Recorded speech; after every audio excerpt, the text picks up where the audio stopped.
కొన్ని రోజుల క్రితం కురిసిన వర్షాలకు సూర్యాపేట జిల్లాలోని కందిబండ దగ్గర బ్రిడ్జ్ కూలిపోయింది. దీంతో అటుగా ప్రయాణాలు సాగిస్తున్న విద్యార్థులు కూలీలు తీవ్ర ఇబ్బందులు పడుతున్నారు. రోజులు గడుస్తున్నా అధికారులు మాత్రం పట్టించుకోవడం లేదని ఆగ్రహం వ్యక్తం చేస్తున్నారు. స్కూల్స్ కు వెళ్లాలంటే నరకం అనుభవిస్తున్నామని విద్యార్థులు వాపోతున్నారు. తాడు సాయంతో బ్రిడ్జ్ ని దాటుతున్నామని ఆవేదన వ్యక్తం చేస్తున్నారు. కందిబండ దగ్గర బ్రిడ్జ్ కూలిపోవడంతో కోదాడ మేళచెరువు మార్గంలో పూర్తిగా రాకపోకలు నిలిచిపోయాయి. ఇప్పటికైనా అధికారులు స్పందించి బ్రిడ్జ్ నిర్మాణ పనులు చేపట్టాలని స్థానికులు వేడుకుంటున్నారు.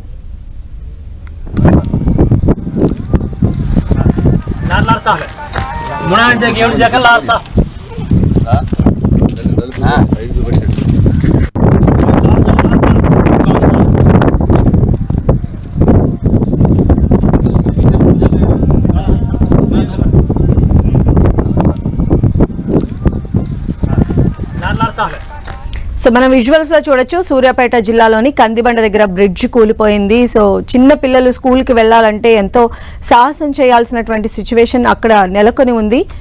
మరిన్ని అప్డేట్స్ కూడా తెలుసుకుందాం. మా ప్రతినిధి చంద్రశేఖర్ మనకు అందుబాటులో ఉన్నారు. చంద్రశేఖర్, ఇటీవల కురిసిన వర్షాలకు ఇటు ఉమ్మడి నల్గొండ జిల్లాలో కోలాడ నగర ప్రాంతాలు తీవ్రంగా దెబ్బతిన్న పరిస్థితి కనిపిస్తా ఉంది. అనూహ్యంగా భారీ వరద రావడంతో రెండు నియోజకవర్గాల్లో కూడా తీవ్ర నష్టం వచ్చింది.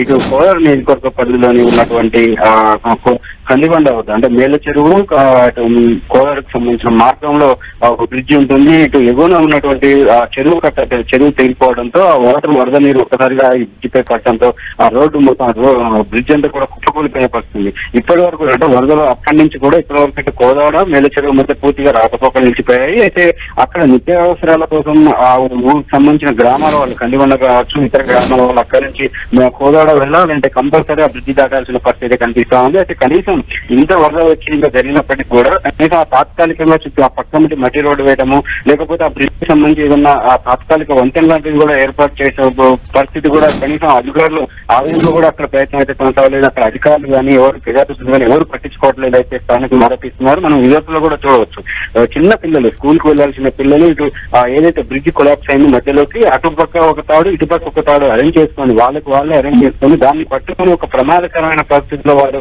పాఠశాలకు వెళ్తున్న పరిస్థితి. అదేవిధంగా రోజువారీ కూలీలకు వెళ్లేవాళ్ళు, అదేవిధంగా ఇతర అవసరాల కోసం వీళ్ళ గ్రామస్తులు కూడా సేమ్ అదే వృద్ధులు కావచ్చు, మహిళలు కావచ్చు, ఎవరు కూడా అలానే వెళ్లాల్సిన పరిస్థితి అక్కడ కనిపిస్తా ఉంది.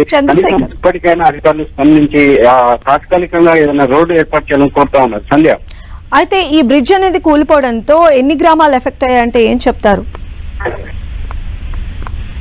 అంటే ఈ బ్రిడ్జి ఇటు కోదాడకి మేళ్ళ చెరువుకి ప్రధాన రహదారి ఇది. ఇక్కడ చాలా వరకు కూడా అంటే ఎక్కువ ఈ మేళ్ళ చెరువు వరకు కూడా కోదాడ నుంచి మేళ్ళ చెరువుకు వచ్చే ప్రతి గ్రామం కూడా ఈ మార్గంలోనే ఎక్కువగా వస్తూ ఉంటారు. అంటే హుజూర్ నగర్ వైపు నుంచి మరొక రోడ్డు ఉన్నప్పటికీ కూడా అది చాలా డిస్టెన్స్ ఉంటుంది, చాలా చుట్టూ తిరిగి రావాలి.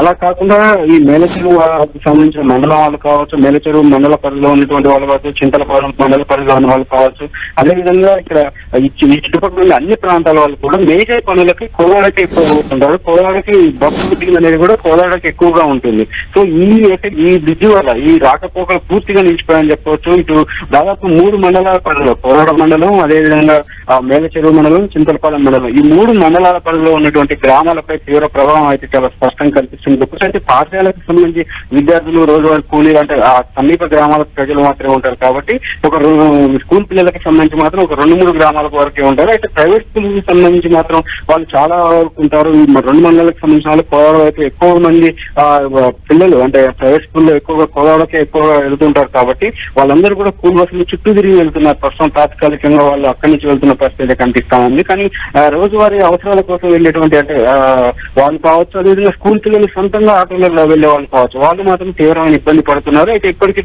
కొంత ఈ ఆటో డ్రైవర్ల మధ్య సమన్వయంతో అక్కడ బ్రిడ్జి అవతల వైపు కొంతమంది వచ్చి డ్రాప్ చేస్తే యువతల వైపు పిక్ చేసుకున్నట్టు కొంత సమన్వయం చేసుకుంటున్నప్పటికీ కూడా అది కొంత భారం పడుతుంది. అంటే ప్రయాణికులపై రోజువారీ అంటే అక్కడి నుంచి ఇక్కడికి 30 రూపాయలు ఉన్నప్పుడు అటు 15 ఇటు 15 కాకుండా అటు 20 ఇటు 20 తీసుకోవడంతో దాదాపు ఒక 10 రూపాయలు అదనంగా వాళ్ళు బడ్డెన్ పడుతున్న ప్రయాణికులపై బడ్డెన్ పడుతున్న పరిస్థితి కూడా కనిపిస్తా ఉంది.